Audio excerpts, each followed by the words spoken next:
আসসালামু আলাইকুম প্রিয় দর্শক, অন্য মঞ্চের আলাপচারিতায় আপনাদের সকলকে আমন্ত্রণ জানাই। আসসালামু আলাইকুম। এটা সংক্ষিপ্ত কথা বলার জন্য আপনাদের সামনে আবার আসলাম। আপনারা এর মধ্যে জেনে গেছেন যে ডক্টর ইউনূস জাতিসংঘ অধিবেশনে যোগদানের জন্য আমেরিকা যাচ্ছে। এখান থেকে 21 তারিখ রওনা হবেন, সেখানে 22 তারিখ পৌঁছবেন।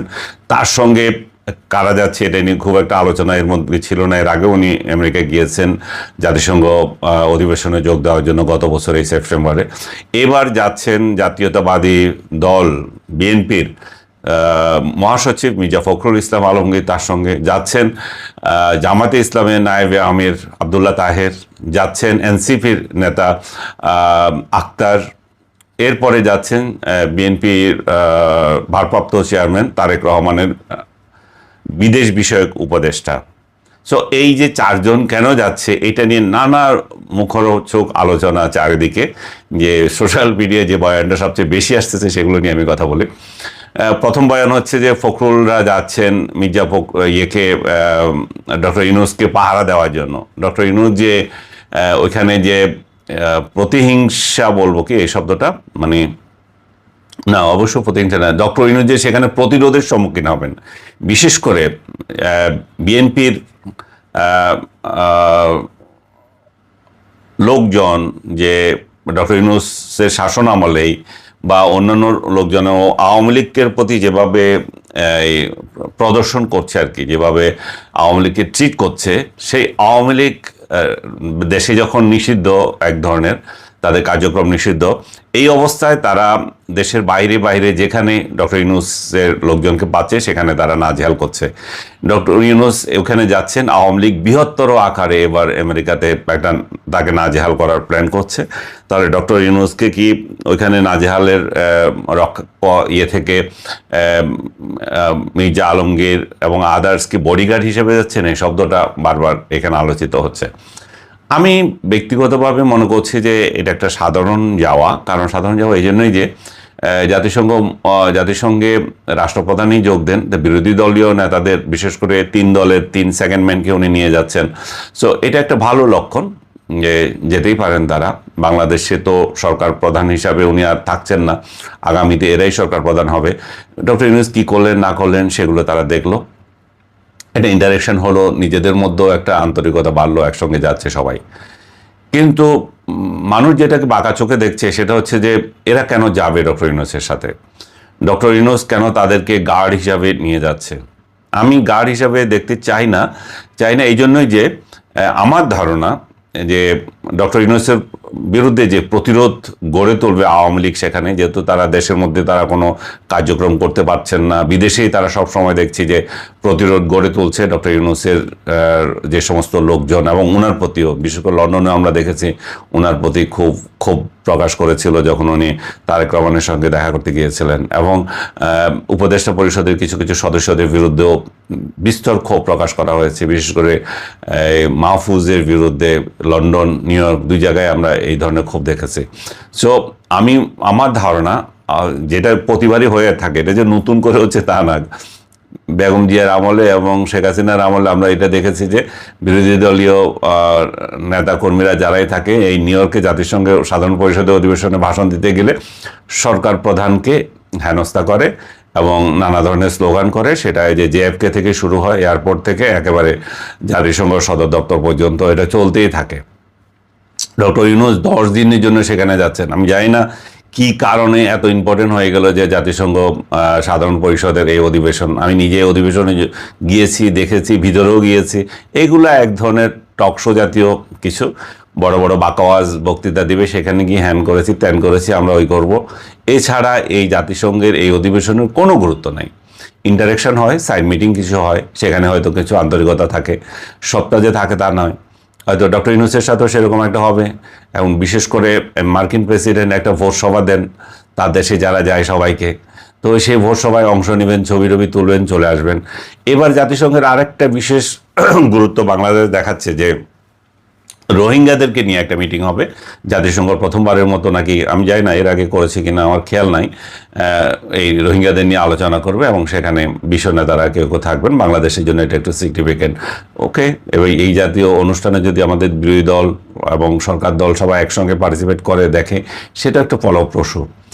কিন্তু প্রশ্ন হচ্ছে যে ডক্টর ইউনূসের বিরুদ্ধে যে অভিযোগ, উনি আওয়ামী লীগ নেতাকর্মীদেরকে দেশে নিষিদ্ধ করে রেখেছেন, কথা বলতে দেন না, তাকে যে আমেরিকায় যে প্রতিরোধ করবে সেখানে উনি এদেরকে নিয়ে যাচ্ছেন কি ঢাল হিসাবে।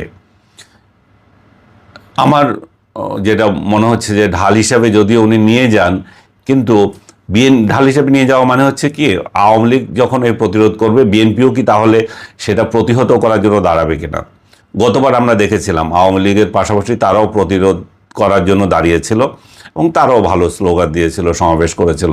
আমার কেন জানি মনে হচ্ছে বিএনপি আর আগের মতো অবস্থানে নাই যে ডক্টর ইউনূসের জন্য উঠে পড়ে লেগে এটা প্রতিরোধ করতে যাবে। কারণ এর মধ্যে ডক্টর ইউনূস যে সমস্ত কর্মকাণ্ড করছেন গত 1 বছর ধরে, জাতির সবাই খুশি হতে পারেনি। সেই খুশি না হওয়ার অবস্থায় ওনার যে ওই যাওয়া, সেটা নিয়ে মানুষ তো এত অসন্তুষ্ট হওয়ার কিছু নেই। এবং দেশের যে অবস্থা, প্রত্যেকটা ফ্যামিলির যারা ওইখানে আছে প্রবাসী, তাদের ফ্যামিলিতে এখানে আছে, তারা তো দেখতে পাচ্ছে দেশ কত অনিশ্চয়তার মধ্যে চলে গেছে। আমি আজকে দেখলাম আমাদের এক পরিচিত ছোট ভাই, সে বলছিল তার স্ত্রীর ক্যান্সার, সে ইন্ডিয়ার জন্য ভিসা করতে অ্যাপ্লাই করেছে, মানে দালাল ধরেছে, তবুও কাজ হচ্ছে না। 50,000 টাকা দালালকে দিচ্ছে, তারপরও কাজ হচ্ছে না। সে ব্যাংকক যেতে চায়, সেটাও দীর্ঘ সূত্রিতার মধ্যে পড়ে গেছে, সেখানেও ভিসা পাচ্ছে না। অথচ তার পাসপোর্ট সব পাসপোর্ট এইসব দেশের ভিসাতে ভর্তি। সো ডক্টর ইউনূসের শাসনামলে আমরা বিদেশিদের কাছে আমাদের মর্যাদা জিরোর কাতারে চলে যাচ্ছে। আমাদের প্রবাসী যারা আছে তারা উপলব্ধি করতে পারছে বাংলাদেশ কোথায় যাচ্ছে। একসময় খুব উচ্ছ্বসিত ছিল সবাই, ডক্টর ইউনূসের মতো একটা নোবেল বিজয়ীকে আমরা সরকার প্রধান হিসেবে মনোনীত করলাম। আমি নিজেও প্রশংসা পেয়েছি আমার পাকিস্তানি বন্ধু, সাংবাদিক বন্ধুর কাছ থেকে, তোমরা একটা অসাধারণ কাজ করেছো। কি অসাধারণ কাজ আমরা তো এখন বুঝে গেছি, যে আমাদের নিজেদের বাড়িঘরের নিরাপত্তা নাই, আমাদের সারা দেশে বিএনপির নেতা কর্মীরা বিরোধী দলীয় নেতাদেরকে হেনস্থা করছে, এবং বিরোধী দলীয় নয়, শুধু সাধারণ জনগণের কাছ থেকে চাঁদাবাজি করছে। বিএনপি নেতারা এগুলোকে বহিষ্কার করছে, সেই বহিষ্কার লোক দেখানো। আজকেও দেখলাম আমি তারেক রহমানের বিবৃতি, 7,000 লোককে তারা বহিষ্কার করেছে। বহিষ্কার করে কি করেছে? এই 7,000 তো তার দলেই আছে, এবং 7,000 আরও স্বাধীনভাবে চাঁদাবাজি করছে, কারণ এখন তাকে আর বহিষ্কার করার তো সুযোগ নাই। কিন্তু এদেরকে যারা পালে, এদের যারা রক্ষক, যে সেন্ট্রালের নেতারা, তাদের ব্যাপারে তারেক রহমান কোনো উদ্যোগ নিচ্ছেন না। সো বিএনপি আসলে এনজয় করছে ডক্টর ইউনূসের এই আমলটা। এরা তাক আনুষ্ঠানিকভাবে একটা ইলেকশন চায়, যেটা দিয়ে তারা ক্ষমতায় যেতে পারবে এবং বৈধভাবে লাইসেন্স নিয়ে এই ধরনের চাঁদাবাজি করতে পারবে। এবং জামাত ইসলাম এটাতে বাধা হয়ে দাঁড়াবে। তারা হয়তো আগামী ফেব্রুয়ারিতে নির্বাচন হতে দিবে কিনা আমার সন্দেহ আছে, কারণ এই পদ্ধতিতে যদি ইলেকশন হতে যায়, কে তাকে অ্যালাউ করবে যে হোক? কারণ বিএনপির গুন্ডা পান্ডারা তো সব কেন্দ্র দখল করবে, এবং ডক্টর ইউনূসের প্রশাসন সেটা ইতিমধ্যে প্রমাণ করেছে যে তারা ক্যাপাবল না একটা নির্বাচন অনুষ্ঠানের জন্য। যারা এখন সন্ত্রাসীদেরকে ধরতে পারে না, সন্ত্রাসীরা যে সন্ত্রাস করছে সারা দেশে, তাদেরকে কিছু করতে পারে না। আর্মি ডেপ্লয় করা আছে, আর্মিকে কোনো তোয়াক্কা করে না, কিংবা আর্মি নিজেও এটাতে গা ভাসায় না। তারা উপজেলা পরিষদে বসে রয়েছে তাঁবুটা নিয়ে বা ক্যাম্পে, যে তারাও যায় না। সো সন্ত্রাসীরা যেভাবে সারা দেশে ছড়িয়ে পড়েছে, ডক্টর ইউনূস যেভাবে দেশের মান ইজ্জত লুটিয়ে দিয়েছে এবং ভিসা, বাংলাদেশের পাসপোর্টের মান কমিয়ে দিয়েছে, ডক্টর ইউনূসের বিরুদ্ধে যেভাবে প্রতিবেশীদের সঙ্গে সুসম্পর্ক রক্ষা করতে ব্যর্থ হয়েছেন, ডক্টর ইউনূস যেভাবে আমেরিকান স্বার্থ দেখছেন বলে তার বিরুদ্ধে অভিযোগ উঠছে, এইগুলোর উনি কিছুই করছেন না। আমার দেশের মাঝিদেরকে মায়ানমারের মতো দেশের লোকেরা ধরে ধরে নিয়ে যায়, আর্মি ধরে নিয়ে যায়। আমার আর্মি কিছুই করতে পারবে না, আমার নৌবাহিনী কিছুই করতে পারবে না। কিন্তু আমাদের নৌবাহিনীর এত শক্তি যে তারা গোপালগঞ্জে পর্যন্ত যায় আওয়ামী লীগ খুঁজতে। আজকে যেটা দেখলাম, এটা তো একেবারে ন্যাক্কারজনক একটা বিষয়। আওয়ামী লীগের কর্মীদের বা নেতাদের চিটাগং শহরে যাতে বাসা ভাড়া না দেয়, সেজন্য ক্যাম্পেইন করছে চিটাগং পুলিশের লোকজন তালবাহানা করে একবার এক কথা বলছে, কোন সাহসে আমাকে আপনাকে কোন দল করেন তার ভিত্তিতে আপনাকে বাসা ভাড়া না দেওয়ার জন্য পুলিশ ক্যাম্পেইন করতে পারে। এটা কোথাও পড়ে? এর মধ্যে পুলিশ আবার ঘোষণা করেছে আওয়ামী লীগের যে মিছিল বের হবে সেই মিছিল থেকে কাউকে ধরতে পারলে 5,000 টাকা দেওয়া হবে, পুরস্কার দেওয়া হবে। তার মানে কি আওয়ামী লীগের বিরুদ্ধে কি সরকার একটা বিদ্রোহ ঘোষণা করেছে? আওয়ামী লীগকে কি নিষিদ্ধ করা হয়েছে? আওয়ামী লীগের সামরিক কার্যক্রম নিষিদ্ধ করা হয়েছে? যে এমন একটা প্রেক্ষিতে ডক্টর ইউনূস যখন বিদেশে যান তখন তো স্বাভাবিকভাবে আওয়ামী লীগের লোকজন তার প্রতি বিক্ষোভ দেখাতে পারেই। তিনি দেশে কথা বলতে দিচ্ছেন না, বিদেশে যাচ্ছেন, ইন্টারন্যাশনাল ফোরামে স্বাভাবিকভাবে এটা প্রশ্ন আসবে। এর আগে তো অন্যেরা থাকতেও যেত, এখন তো পরিস্থিতি আরও ভিন্ন, এখন তো আরও করবে। এখন এই এতে 4 নেতাকে যে নিয়ে যাচ্ছে, প্রশ্ন হচ্ছে এরা জাতির কি কল্যাণে আসবে? আমি জানি না জাতির কী কল্যাণে আসবে, বাট ইন্টারাকশনের জন্য আমি মনে করি যে ভালো, যেতেই পারে তারা, এবং তারা চলে আসবে অবশ্যই। তাদের নেতাকর্মীদের সাথে যাওয়া আসার আগে ইন্টারাকশন হবে তাদের। তারা যে শুধু ইউনূসের সঙ্গে যাচ্ছেন সেই জন্য যে তাই ওই টিমেই থেকে যাবেন তা তো না, তাদের নেতাকর্মীদের সাথে তাদের ইন্টারাকশন হবে। কিন্তু বড় প্রশ্ন হচ্ছে ডক্টর ইউনূসকে যে প্রতিরোধ করবে সেখানে তারা জামাত, বিএনপি এবং এনসিপি এরা মিলে আওয়ামী লীগের প্রতিরোধ করবে কিনা আমি এখনও নিশ্চিত না, প্রতিরোধ করবে কিনা।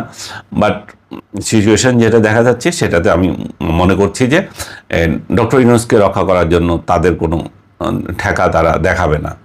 কারণ তাদেরও পরিবার, তাদেরও মা বাবা বা আদার্স এই দেশে আছে, তারা দেখতেছে কত অবনতি হয়েছে এই দেশের। তারা যে দলই করুক তারা এই দেশ নিয়ে তারাও চিন্তিত। তো এই প্রেক্ষিতে আমি আর বিশেষ কিছু বলতে চাই না, কিন্তু আমার একটা খারাপ লাগছে যে ডক্টর ইউনূস যে টক শোতে যাচ্ছেন সেই টক শো ছাড়া কিছুই না, সেখানে উনি 12 দিনের জন্য কেন দিয়ে চলে যাচ্ছেন? 12 দিন বা 10 দিনের জন্য, 10 দিনের জন্য কি কারণ আছে যে এভাবে জাতির মানে টাকা পয়সা খরচ করে বিদেশে বসে থাকার? এবং শেখ হাসিনার বিরুদ্ধে বদনাম ছিল যে উনি লাটবহর নিয়ে যান। ডক্টর ইউনূস তো তাই করছেন, উনিও তো একইভাবে ওই একই সমসংখ্যক লোক নিয়ে যাচ্ছেন। আমি প্রথমে এসে শুনেছিলাম 3-4 জনকে নিয়ে যাচ্ছেন, পরে দেখা গেল ওটা 70-এর কাছাকাছি চলে গেছে। সিকিউরিটি হিউজ সিকিউরিটি টিম নিয়ে যায়। কি কারণে নিয়ে যায় কে জানে? ওনার ওখানে কে সিকিউরিটি দেবে? ওরা ওখানে ওদের কারণ অস্ত্র থাকবে না, আমেরিকানরা তাকে অস্ত্র নিয়ে যেতে তো দিচ্ছে না। সো যাই হোক, পুরোটাই একটা প্লেজার ট্রিপ। আমি মনে করি ডক্টর ইউনূস একটা প্লেজার ট্রিপে যাচ্ছেন, যেটা অন্যরাও যেতেন। ওই প্লেজার ট্রিপ ওনার কাছে আমরা আশা করি নাই, কিন্তু উনি সেটা করছেন। আমাদের করার কিছু নেই, আমরা দেখে দেখে দেখবো। আর এর মধ্যে দেশের মধ্যে এই কয়দিন আবার কোন হাঙ্গামা হয় কে জানে। সো এইরকম হাঙ্গামার মধ্যে আছি আমরা। ফেব্রুয়ারিতে ইলেকশন হবে কি হবে না তার একটা অনিশ্চয়তার মধ্যে আছি। আইনশৃঙ্খলা পরিস্থিতির কী হবে সেটা নিয়ে অনিশ্চয়তার মধ্যে আছে। এই অনিশ্চয়তার জীবন আমাদের কবে কাটবে একমাত্র আল্লাহই জানে। সবাইকে ধন্যবাদ জানাচ্ছি এতক্ষণ দেখার জন্য।